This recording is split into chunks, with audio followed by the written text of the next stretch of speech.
What do you want to talk about? Welcome back, guys, to Fog Wrestling. We are here, and I tell you what, it's toasty. I'm a few vodkas in, so let's just get through this video, guys. It's party night, Sunday, July 13th. You can't beat it. Unlucky for some, even though. Well, it's unlucky for some, but I guess it's normally Friday the 13th that takes the headlines. But of course, yesterday was all about wrestling. WWE Evolution 2 is tonight. I just remembered that there while I was doing the intro. I will not be watching it. You might get a recap in the morning. I'll be up early. I'll be walking the Jake stuff, and I'll probably recap it while I'm outside. Because you know what? I haven't done a morning walk in a while. And, well, I say I haven't done a morning walk in a while. I haven't done a morning walk in a while where we're in a heat wave and I've done it in the morning and it's like 15 degrees.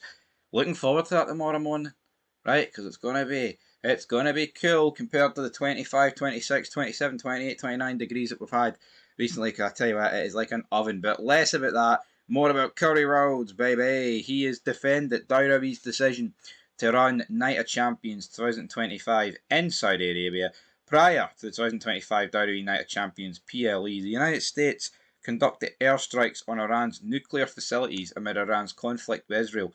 Iran's foreign minister had threatened consequences in response, and this led to concern about WWE travelling to Saudi Arabia. Cody Rhodes addressed this decision for WWE to run the event despite the situation, as we had to say, and I quote, "That is a responsibility to our fan base. I don't want to be negative, but I will say there's this whole got you culture over who's a Democrat, who's a Republican, who's a moderate, and who people support.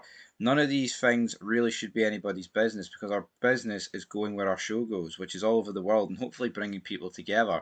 WWE is a non-partisan brand. We go where the show goes. One of the biggest eye-opening moments when you go to Saudi Arabia with WWE is when you look at the fans at the show at the meet and greet or outside the hotel, and there is such a similarity between those that are hungry for WWE back home, those are hungry for it in WWE in Europe, and those are hungry for it all over the world. I feel so honoured, especially in tumultuous times, to be able to go to." So, end of quote. Right. I mean, that's all good. He says, "Oh, there's a similarity between all the fans," right? I mean, the problem is, though, when you go to the Middle East, the women can't really, they'll have a lot of equality over there, damn it. So the similarities between the women that like WWE in Europe and America is going to be completely different to the women that like it in Saudi Arabia. Because first of all, they'll be wearing burqas, they'll be wearing hijabs, all that malarkey. You won't have a Scooby snack what's going on. But I'll agree with Cody Rhodes. It shouldn't matter who's a Democrat and who's a Republican, who people support and who's a moderate and all this stuff, right? And this, oh, gotcha culture. But let's be real. The only people that give a damn about who supports what side is the left or the Democrats. Look at the state of wrestling fans, folks. Look at the way they treat guys like Kane, Hulk Hogan, Taker, and like Val Venus and many other people that voted for Trump and voted for Republicans.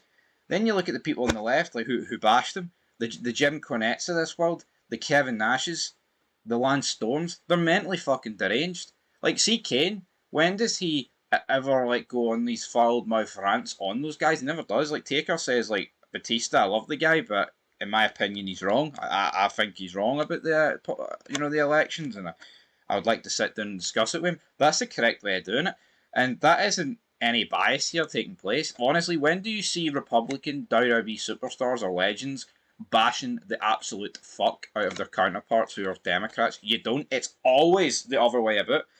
But I believe Cody Rhodes did vote for the Republicans, so there you go. Anyway, moving on. It was a good idea, Cody.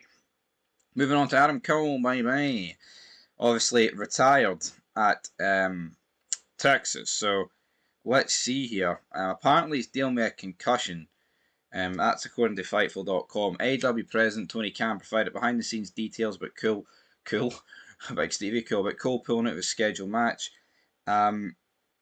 So let's see here. I fully support his decision to take some time. I felt like the right thing to do would be to vacate the championship and give Adam Cole time off, but also give him the time to talk to the fans. Last night, Friday, when I was at the ROH Supercard of Honor, planning for the pay-per-view, we put everything in place for Adam Cole to defend the championship against Fletcher. Coming out of Collision, Adam Cole came back, we talked. It was definitely planned to be at the pay-per-view, and even yesterday we had talked. Somewhere between late last night and early this morning, we talked, and he wasn't just feeling well. That is the unpredictable nature of some of these injuries. It's really important that Adam Cole takes the time to get right because he's a great figure in AEW, and we talked last night and both of us immediately reached a conclusion that makes a lot of sense when he was not feeling right to go out for this. He's one of the great pro wrestlers in the world. We both know it's not good. He doesn't feel well if he's not able to wrestle a championship match in the biggest show that AEW's ever done in North America. Adam Cole, bye bye, is a big part of AEW, and hopefully he'll be here forever. I just don't know when the next time he'll be wrestling is. He's definitely still part of the team and the family. So that doesn't sound, I mean, end of quote, but that doesn't sound like a retirement thing for Tony Khan. I don't know what it is with Adam Cole. The rumours will suggest that it's that powerbomb for Cal Fletcher, and the more I look at it, it's like, yeah, that's a bad powerbomb. They should never have done it. I mean, it looked like he didn't get hit, but as a guy that's suffered for concussion before, it's no nice, folks. Honestly, like, I banged my head. I was back in February.